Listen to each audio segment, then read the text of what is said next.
What page? This is on page Yud. This Farbrengen was given on the 11th of Cheshvan in Tafshin Chaf Hey. On the beginning of this week's beginning this parsha, Lecha, which is the name of the entire Sedra. The simple reason it's the name of the Sedra is because those words are the first words of the Sedra. In general, all the Torah portions are given their name based upon the beginning. Nevertheless, the fact that this is the beginning of the Torah portion, and the Torah portion is called by that name, is a proof that the entire Torah portion is related to the first words. In other words, in the Torah, nothing's an accident, God forbid. If nothing in the world is an accident, certainly nothing in Torah is an accident. So that means the entire Torah portion is associated with Lecha. The fact that Hashem chose those words to start the Torah portion is because those words encapsulate the entire theme of the Torah portion. Is there something mathematically connected to Lecha? I don't know. So Rashi brings two explanations. Although it looks like there's one explanation, nevertheless, there is a proof, as we will see, that there are actually two explanations, which it seems these two explanations contradict each other. And it's surprising that none of the commentaries talk about this. And the Rebbe said, as we've said many times, that the most simple things people don't pay attention to. Rashi translates the words Lech, Lecha. Go for yourself, go for your benefit, go for your goodness. Rashi is bothered, Rashi explains the simple meaning of the Torah, is bothered by the word Lecha, go for yourself. It could have said, go from your land, go from your birthplace, go from your father's house, without saying the word Lecha. What's the word Lecha doing there? So Rashi says Lecha means it's for your benefit, it's for your goodness. And Rashi explains, what is your benefit? What is your goodness? The goodness is that Hashem will make you to be a great nation. Here, outside of Israel, you will not have children, but if you go on this journey, Hashem promises you to have children and other blessings. So it comes out from Rashi, from this Rashi, the first Rashi, that the reason you're going to be a great nation is because you left your land. And the reason why you should leave your land is in order to become a great nation. It's for your benefit and your goodness. That's what it seems like from the first explanation of Rashi. Go because it's good. Go to a place that will bring you goodness. But in the second Rashi, in the second verse, Rashi comments on the words, I will make you a great nation. Rashi says, because when you go on the road could naturally causes you to lose out in three areas. That makes, generally, going on a journey, makes the amount of children you have to be less. And it makes your finances to be less. And it makes your fame to be less. So therefore, God blessed Avram with three blessings. He promised him to have children. He promised him that he would have money. And he promised him that he would have fame. So from Rashi's explanation here, it seems that going on the journey is not going to make you great. On the contrary, going on the journey is going to mess you up. And therefore, God has to give you a blessing that despite the fact you're going on the journey, despite the fact that according to nature, things will be difficult, naturally you would not have children. Nevertheless, despite the fact you're going on the journey, God says, I'm going to promise you, I will make you a great nation. And the reason you should go on the journey is not to become a great nation, according to this second explanation. Rather, it's a different thing. I'm promising you, despite the fact you're going on this journey, you're still going to be a great nation. So, although Rashi doesn't say he's saying a second explanation, it is a different explanation than the first, and it contradicts the first. So to summarize, the first Rashi says, go on this journey because this will benefit you, this will be good for you. And how will it benefit you? It will benefit you in all areas. So it will benefit you in having a blessing for children, and so it's all about you. Go on this journey, it's good for you. According to the second explanation, Rashi is saying Hashem is promising him these things because he's going to have difficulties, because he's going on this difficult journey. And therefore, God assures him that he will nevertheless be protected. So these two explanations are definitely different, and it seems contradictory. Everything that we learn in the exoteric part of Torah, both the laws of the Torah and the stories of the Torah, they also exist in the inner dimension of Torah. And so too the book of Bereshis, which is full of stories. These are stories which have lessons for us in our lives, because whatever happened to our forefathers is a sign for us, their progeny, their children's. So the stories of our forefathers are a sign for us about what we need to do. When we say that whatever happened to our forefathers is a sign for us, the children, it's not that they did that and therefore we should do this. It's not that there's some kind of comparison between them. There's another saying of our sages: whatever happened to the fathers happened to the children. So that in that phrase you could learn that, okay, it happened to them, it happened to us too. There's a similarity that happens, history repeats itself. But when we say that the deeds of our fathers are a sign for their children, what that means is that our forefathers paved a route. They give power to their children, that we should be able to be like their ancestors. It's similar to what Nachmanides says in this week's Torah portion about Abram going down to Egypt. Nachmanides says that Abram's journey to Egypt caused the exile in Egypt.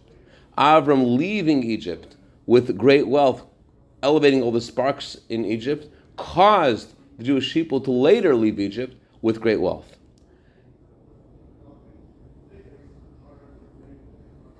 It's not something that was achieved at Mount Sinai. Avram's journey to Egypt and leaving Egypt was before Mount Sinai, and so too the Jewish people's entry into Egypt and their exodus from Egypt also happened before Mount Sinai. So it was our forefathers, it's what happened to them that empowered us to be able to go to Egypt, and so too whatever happens to our forefathers is a sign for us, their children. So in our forefathers themselves, there are two components within them. There is the story that happened to them physically, biologically, and there is the story that happened to them in their soul. There is a story as it's understood simply, and there's also the deeper meaning of the story, and there are two components in Avram. There's Avram. Avram was a soul from Atzilus. He was a soul from the highest world. But even while he was here in this world, his soul was the level of Atzilus. His soul was the level of the highest world. But nevertheless, good morning. Thank you very much. Boker Tov. L'chaim v'racha.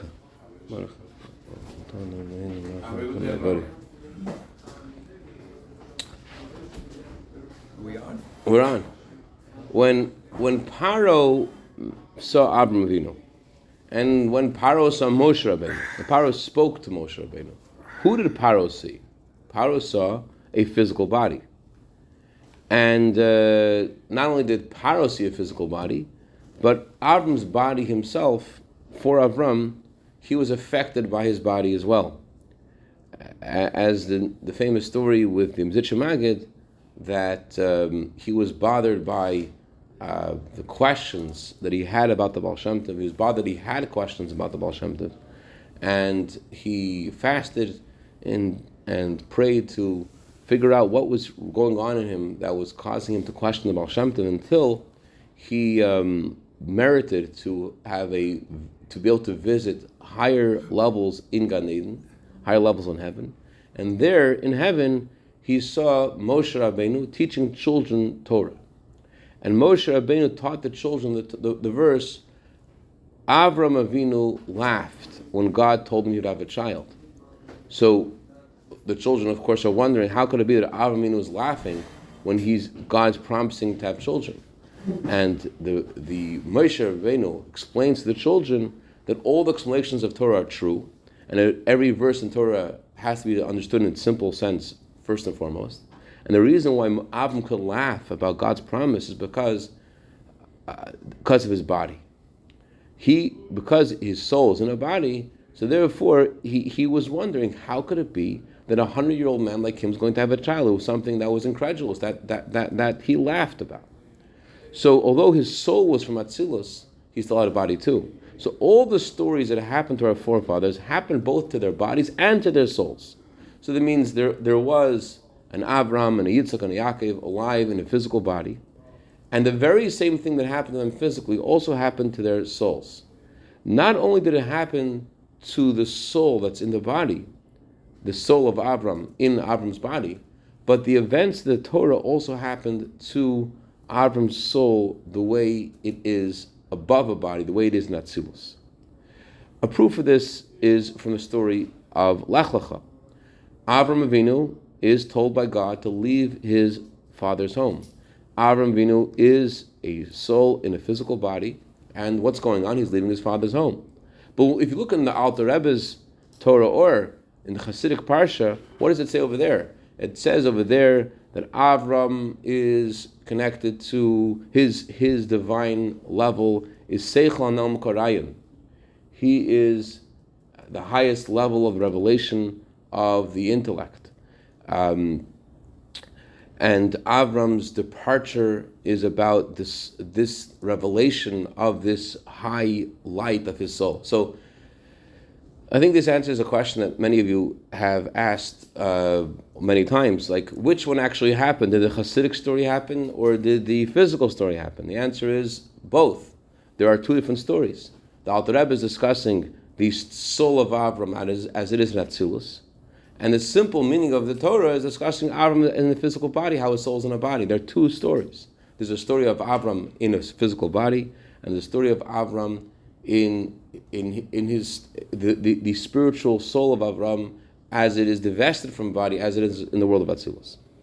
So now we can understand Rashi's two explanations about Avraham.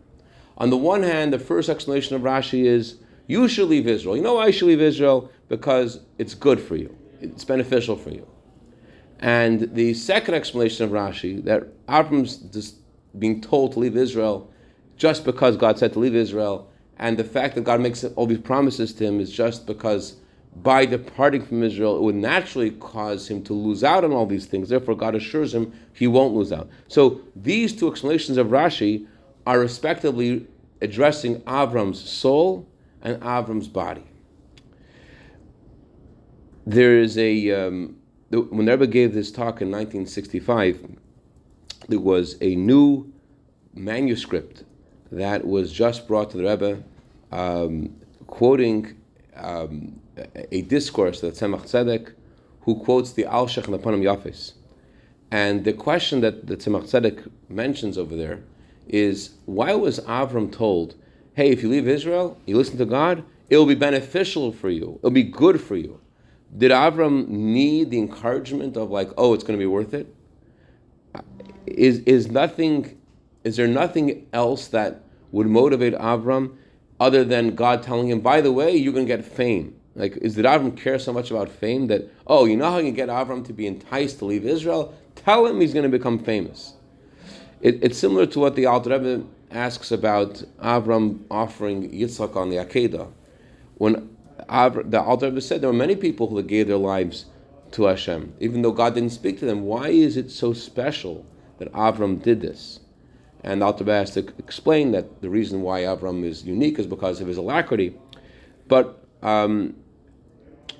here, God tells Avram, you know why you should leave Israel? Because it's good, because you'll have benefit. Why does Avram need to be motivated by some kind of selfish motive when God is telling him, this is what you need to do? The answer is that Rashi is talking about the body. Yes, the body of Avram, but still a physical body. And especially not just the body of Avraham, not just the body, but also the body of Avraham before he had a circumcision. So he needed to be told, there was a need to tell him, this will be your benefit, this will be your goodness, just like the Mizitcha Maggid. He questioned the Baal Shem Tov. Why did he question the Baal Shem Tov? Because he had a body. His soul didn't question the Baal Shem Tov. Why did Avram laugh when God told him he'll have a child? Because he had a body. Because even the language of the Moshe Rabbeinu is Gam Guf Kodesh Basaru. Even a holy body is also physical. It's also flesh. And therefore, because there is a body, because Avram Avinu possesses a body and soul's in a body, there is a need to tell Avram, yes, this is going to bring you benefit. However, because we're talking about the body of Avraham, and even before he was circumcised, he had a pure body.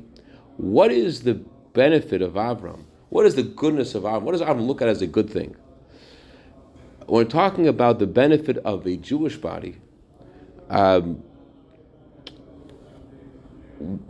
or especially the body of Avram Avinu, what is something that Avinu considers beneficial? So the benefit is that his children will become a great nation. As all the explanations about what that means, that his fact that his children will be a great nation, that's something that speaks to the body. This is true from the perspective of the body. Elsewhere, chassidus says, I don't know if I mentions this here, that Avram Avinu specifically wanted to be great because if Avram is great and he is famous, what is Avram about? He's about God being famous. Avram Avinu is about spreading God's name. If Avram goes on a journey for God and it brings benefit to him, so it shows that by being a servant of God, it's beneficial. So Avram Avinu wanted to have all these blessings, not for himself per se, but for the fact that this would bring benefit to everyone else. Looking at him and saying, he's a servant of God, and look at how kind of great life he has. So that's all the perspective of the body. But regarding the soul of Avram, there's no need for Avram Avinu to be told, this will bring benefit to you, this is good for you. Avram Avinu did this commandment of God just because God said so, beyond logic and reason. So Avram is being spoken to, God is speaking to two parts of Avram. He's talking to Avram's body, and he's telling him this will bring benefit to you, albeit something that your holy body, Avram, recognizes as something beneficial. And then God is talking to Avram's soul. The soul of Avram doesn't need to be told a why. Go. God says go, we go. And that's why Rashi says in his second explanation, when going on the road usually causes there to be a diminishment in children and in money and in fame. According to Rashi's second explanation, God's promising Avram that he will not lose out in all these areas despite the fact he's going on the journey. But why should he go on the journey? Not because he's going to benefit in all those areas. Avram is going on the journey because God told him to. It's not that Hashem is assuring him of all these blessings to motivate him. He's going because God told him to go. Because the second explanation of Rashi is talking to Avram, is about Avram's soul. Why does his soul listen to God? Because God said so. He is not going for the sake of any benefit. And by Avram Avinu fulfilling God's words with a sense of obedience, of Kabbalah Zelle, automatically he had all of God's blessings. God blessed him to become a great nation in a simple sense, physically. Why does Avram merit all these blessings? Because Kabbalah Zelle nemt atzmos, which means devotion to God draws the essence of God. The way to connect to the essence of God is through simple Kabbalah Zelle. Kabbalah Zelle nemt atzmos. So is this like how it does it, or is that what's required? When a person has Kabbalah Zelle, when a person has he connects to God's essence. The way the short and the hard and fast road to get to God's essence is accepting upon yourself the yoke of God. I guess you could say both. Huh? It requires and it does. Right. Both. Okay. And because, as we learned earlier, how the essence of God is especially connected to the physical world, because the physical world feels like it comes from itself, that's because it comes from God who has no source. So too the physical body of a Jew, it says a special connection to God's essence. So if you are connecting to God's essence because you are having simple obedience to God, Kabbalah Zelle, you automatically bring blessing to your physical body and to your physical things in your life because God's essence has a special connection to the physicality of a Jew. Just like God's essence has a special relationship to the physical reality of the world, so too God's essence is what chooses a physical body. When we say in Shema, the Alter Rebbe says in chapter 49 in Tanya, that God chooses the Jewish people. Where is that choice? Alter Rebbe explains that the choice of God is in our physical body. And who chooses us? The essence of God chooses the physical body of a Jew. So therefore, since a Jew accepts upon himself the yoke of God, which that connects him to God's essence, that brings him automatic benefit in his physical life. Zav, are you paying attention? How do you get the essence of God to connect to you and bring you physical benefit in your life? It's by simple acceptance of God, simple obedience to God. But because according to nature, going on a journey makes you have less children, therefore God gave him a special blessing. So although Avram deserved to have this blessing because he was fulfilling God's desire, God's will. Nevertheless, since naturally he would lose out, therefore there was in other words, the Torah itself recognizes nature. The Torah itself says this is the way nature works. And because, although Avraham Avinu deserves the blessing, not just he deserves the blessing, but there are different ways of understanding how blessings work. Why is it when you fulfill the Torah it brings benefit? The one way of understanding it is, as we learned earlier this week, is that it's like a child being told by his father, look both ways before you cross the street. The reason why the child is protected is because the child looks both ways before crossing the street. But then the child is also given a candy by his father because he looked both ways. That's not something natural. That's just something the father decided to do. So regarding our reward from God for keeping his mitzvahs, there are different ways of understanding it. Is it like the candy, or is it like being safe across the street? So the answer, according to chassidus, is that the actual mitzvah itself brings blessing. The mitzvah itself actually brings God's blessings too. But here, so going on God's journey is for sure going to bring you benefit. But because there was a natural challenge, which the Torah itself recognizes and attributes, this is a challenge. Therefore, God had to bless him, despite the fact that he was doing the right thing. There needed to be an additional blessing because of the challenges that the road has. And this blessing he received again because he did what God said with a sense of obedience. Because, again, accepting the yoke of God connects you to the essence of God. And God is beyond all things which are impossible. And there are no limitations. So you accept upon yourself the yoke of God, that's you connect to God's essence, that's a physical blessings. So this answers our question. According to the first explanation of Rashi, go on the journey and that will make you great. According to the second explanation of Rashi, going on the journey is going to mess you up. What's going on? Which one is it? The road, going on a journey in general will cause you to lose out in three areas. Yes, going on a journey naturally by itself, intrinsically, is something that will bring harm in blessings for children and blessings for finances and blessings for fame. But because Avraham Avinu did what God said with a sense of reverence, and by doing that, he connected and he took, so to speak, God's essence, that caused the journey to be one that was beyond nature, that actually caused them to be great. In other words, it's very deep stuff. Let me try to say this. There's two ways of understanding what this road is. Is this a road up or is this a road down? This is naturally a road down. This is a way to mess you up. You go down, leave your home and go on this journey. This is a road down. This is a road that's going to challenge you. However, why are you going on the road? You're going on the road because God said so. So because you're going on the road that God told you to go on, and you're going on the road because God told you to go on the road, then all of a sudden this road down is flipped and goes upwards. So this is naturally a road that goes downwards, but because you're going on the road, because God told you to go on the road, all of a sudden this becomes the road, the best road that there is. This becomes the yellow brick road. It's not that the road itself is a good road. The road itself is a challenging road. But because you're going on the road, because God told you to go on the road, all of a sudden this becomes the best thing ever. So Rashi says in his first explanation, this is beneficial. This is a great thing for you. This is great. Second explanation, this is a hard thing. Which one? Well, naturally is a hard thing, but because you're doing this because God told you to go on this road, this is actually beneficial for you. Although it's beyond nature. So according to this, it comes out that Rashi's two explanations aren't a contradiction to each other. Rather, they support each other.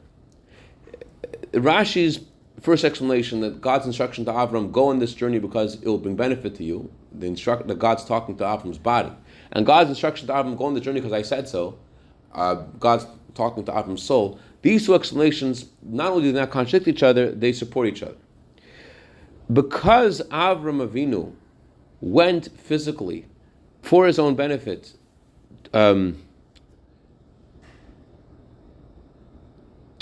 because of Avram's journey with his body, as Rashi's first explanation is, that caused him to have a journey in his soul as well. Because you can't move with your soul without moving with your body. The reason why Avram's soul has movement is because he moved physically. In general, all of the things our forefathers did in higher worlds was a result of what they did in the physical world. So for there to be movements in the spiritual worlds, it's because there was a movement in the physical world. This is the top of of all the worlds in that perspective. What happens here is what causes things to happen in higher worlds.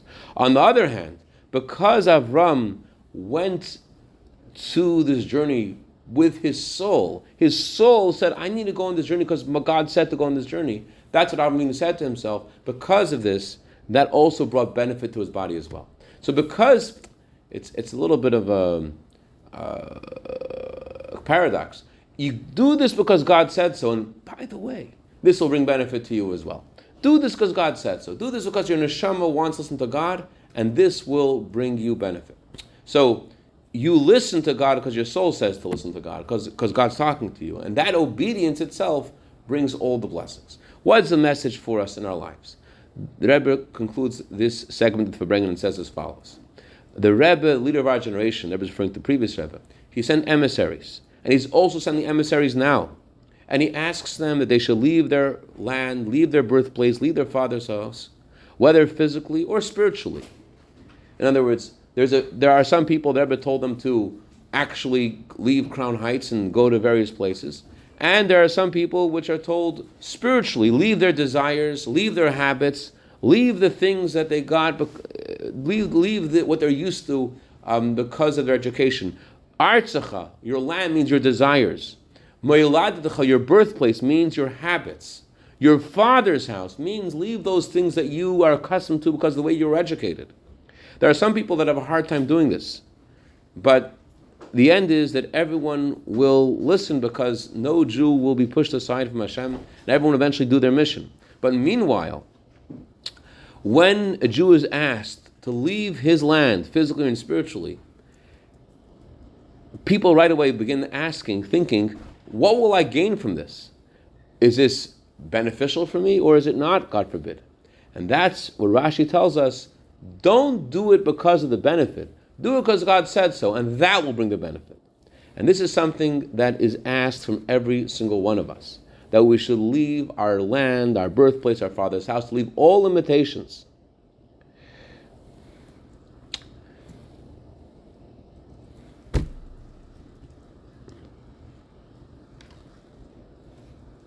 Okay. The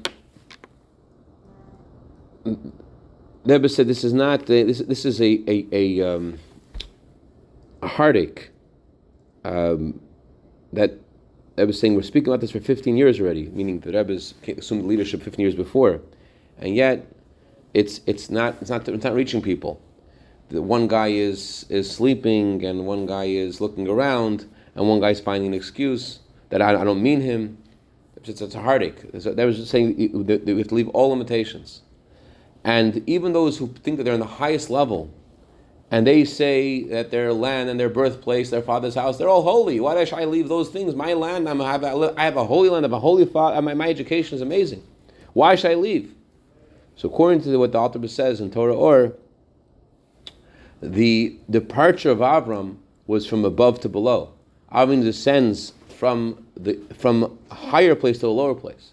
So it also means to ascend, to depart from the highest levels of holiness. So despite the fact that according to Torah Or, the land and the birthplace are very lofty, high levels, nevertheless, still the instruction is leave those things.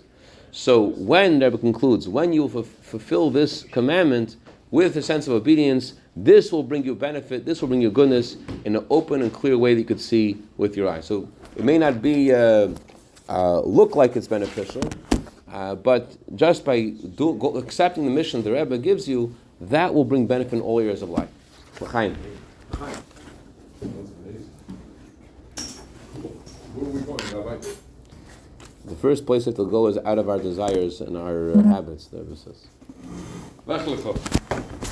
Get out of here. Yep.